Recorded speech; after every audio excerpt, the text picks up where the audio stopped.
Paul said this, we do this for the glory of the gospel, so that the gospel can be preached. We just, using Paul's example, we don't want to get caught up in, just because I shared it, I expect everybody to receive it. Excuse me. Understand that people don't come to God unless he reveals himself, and still people are in process. So what we want to do, as Paul's example, is learn how to be all things to all men, that we might win some. Amen. That's really a go home message right there. But I just want to leave you with, because that's an example. But could I give you a reminder this morning? Because also in what Paul was speaking, he said it's in him we live, move, and have our being. And I love this because I want to just use this example.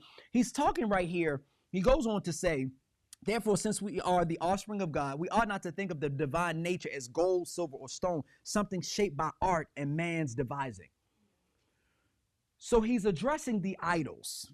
And this is a reminder for all of us of what it means to live, move, and have our being in God. When you make an idol, okay? When you make an idol, whether out of wood, stone, whatever you make it, now once you make it, you get, basically, it is whatever raw material it is until you make it. So you have given life to this thing. You have given its life. Live, move. How it functions is really according to you as the creator. Physically, where you place this idol in your house, what you do with it is up to the person who made it, right? And then have its being. The very essence of what it stands for is determined by the one who makes it. They're serving these gods of their hands. How can I serve a God in which I create and give it its life? I move it. I determine where it should be, and I give it its essence.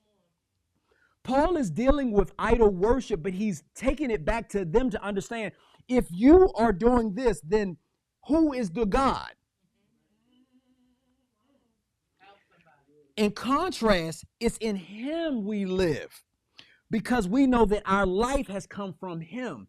We move physically, our physical body, and also how we operate is by God, and have our being, the very essence of who we are, is in him. So he's taking them where they are, but also reminding them that, do you serve a God in which you create?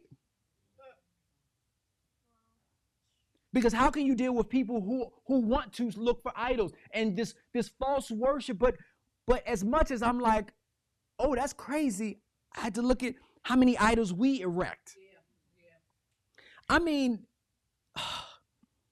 it's interesting that we all know money is a tool, but we can somehow make money a God. And it can give us, it can literally, first off, it can give us life, or the life we want, based on how much we have and what we want to do. It can cause us where we move, where we are, where we live. And then sometimes we get our value in how much we have of it. So this idolatry is not too far from us. We are in a culture who has many idols. But the reminder is, in him. Who is him? To them it's the unknown God, but to us it's Yahweh.